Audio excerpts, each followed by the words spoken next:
याद तेरी आएगी, मुझको बड़ा सताएगी, जिद ये झूठी तेरी मेरी जान लेके जाए। दोस्तों, जब देश एक मुश्किल समय से गुजर रहा हो, जब हमारे जवान देश के बॉर्डर पर अपना खून बहा रहे हो, तब सबसे बड़ी जिम्मेदारी देश की मीडिया की होती है कि वो अपने देश के साथ खड़ा हो जाए। लेकिन द वायर जैसे मीडिया हाउसेस बार बार ये साबित कर चुके हैं कि उनका एजेंडा जर्नलिज्म नहीं है, प्रोपेगेंडा है। और इसीलिए आज द वायर ने जब क्लेम किया कि उनकी वेबसाइट को इंडिया में ब्लॉक कर दिया गया है, तो लोग ऐसे जश्न मना रहे थे जैसे उनके फूफा की शादी हो। द वायर ने खुद क्लेम किया है कि उनकी वेबसाइट thewire.in को गवर्नमेंट ऑफ इंडिया ने अक्रॉस द कंट्री ब्लॉक कर दिया है। सोशल मीडिया के थ्रू उन्होंने एक ऑफिशियल स्टेटमेंट भी डाला है, जिसमें उन्होंने कहा है कि ministry of electronics and IT ने उनकी साइट thewire.in को इंडिया के इंटरनेट सर्विस प्रोवाइडर्स के थ्रू ब्लॉक कर दिया है। वायर वाले जो है ना, वो इसको प्रेस फ्रीडम का वायलेशन बता रहे हैं। लेकिन इंटरेस्टिंग बात ये थी कि काफी लोगों ने इमीडिएटली चेक किया कि वेबसाइट चल रही है या नहीं चल रही, और देखा कि वेबसाइट चल रही थी। ऑप इंडिया जैसे पोर्टल्स थे ना, उन्होंने लाइव दिखाया कि वेबसाइट एक्सेसिबल थी। हालांकि कईयों ने यह भी दिखाया कि वेबसाइट अब एक्सेस नहीं हो पा रही है, पर बाद में ना इस पर वायर की तरफ से क्लैरिटी दी गई और उन्होंने बताया कि भाई कई इंटरनेट प्रोवाइडर्स हैं, उन्होंने बैन लगा दिया है, और शायद हो सकता है कि बाकी लोग भी बैन लगा दें क्योंकि गवर्नमेंट ने ऑर्डर दिया है। पर भाई साहब, सवाल ये उठता है कि बैन लगाया क्यों गया है?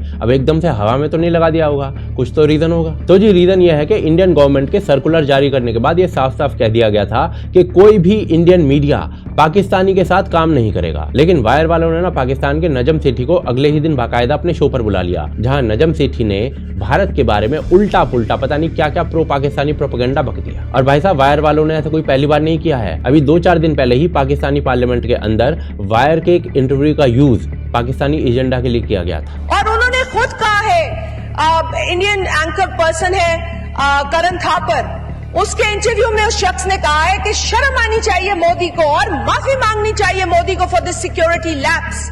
सो ये आवाजें भारत के अंदर से उठ रही हैं।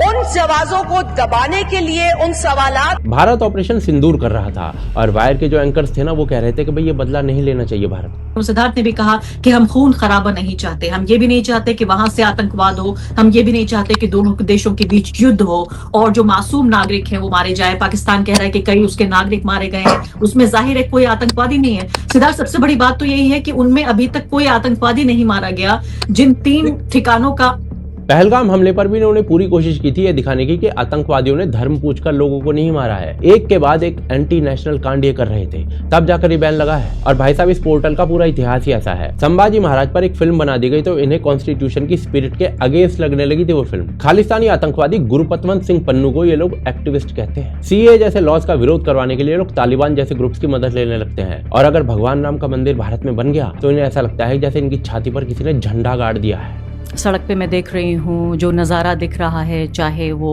गाड़ियों के ऊपर झंडे लगे हों, घरों के ऊपर झंडे लगे हों। जिस सोसाइटी में मैं रहती हूँ वो एक मिक्स्ड पॉपुलेशन है। तकरीबन कमोबेश उतनी ही आबादी वहाँ हिंदू, मुसलमान और सिख ईसाइयों की है जितनी आबादी यहाँ देश में है। लेकिन उसके बावजूद भी झंडे लगे हैं मेरी सोसाइटी में भी।